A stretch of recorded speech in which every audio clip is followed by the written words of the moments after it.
এই কেকটা কি উদ্দেশ্যে অর্ডার করা হয়েছিল তা আমি জিজ্ঞাসা করিনি যদিও, তবে আমি বলতে পারি যে কোনো ভালোবাসার মানুষের জন্য এইটা একদম বেস্ট গিফট। তো তোমরা তোমাদের ভালোবাসার মানুষকে বা জন্মদিনে উইশ করার জন্য এই কেকটা অর্ডার করতেই পারো। তো এটা সম্ভবত কোনো এক গার্লফ্রেন্ড বা বয়ফ্রেন্ড তাদের ভালোবাসার মানুষের জন্য অর্ডার করেছিল। আমাকে শুধু বলে দিয়েছিল একটা লাভ শেপের মিষ্টি দেখে কেক বানিয়ে দিও, তাহলেই হবে। ডিজাইনের কোনো ডিমান্ড ছিল না, আমি সবটা আমার নিজের মতো করে করেছি।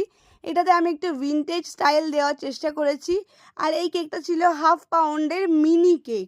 হ্যাঁ, এটা কিন্তু 1/2 পাউন্ড ওজনের ছিল। তার আগে তোমরা যারা আমায় চেনো না, আমি হলাম প্রিয়াঙ্কা। আমি বাসায় বাকুলিয়া থেকে ছোট্ট একটি হোম বেকারি চালাই। স্ক্রিনে দেওয়া নাম্বারে কল করে তোমরা এরকম সুন্দর সুন্দর কেক অর্ডার করতে পারো। আমি কিন্তু হোমমেড ফ্রেশ এগলেস মানে নিরামিষ কেক বানিয়ে থাকি, যেটা তোমরা তোমাদের গোপালকেও ভোগে দিতে পারো। আর আমার কাছে অনেকেই এমন অর্ডার করে যারা গোপালের ভোগে আমার থেকে কেক নেয়। তো আমি সেইভাবেই বানাই, আমার বাসনপত্রও পুরো নিরামিষ থাকে। এখানে একটা মিষ্টি মেসেজ লিখতে বলেছিল, যেটা দেখে আই থিঙ্ক তোমরা বুঝতে পারবে এটা ভালোবাসার মানুষের জন্যই ছিল কেকটা। এখানে লিখতে বলা হয়েছিল, তুমি একান্তই আমার। সত্যি তাই না? মানুষ ভালোবেসে কত কি না করে, নিজেদের ভালোবাসার মানুষকে একটু স্পেশাল ফিল করানোর জন্য মানুষ কত চেষ্টা করে। আর আমি খুব খুশি হই তোমাদের এই সুন্দর সুন্দর মুহূর্তে আমি কোনো রকম একটু অংশ হতে পেরে। তো যাই হোক, কেকটা একদম সিম্পল ছিল।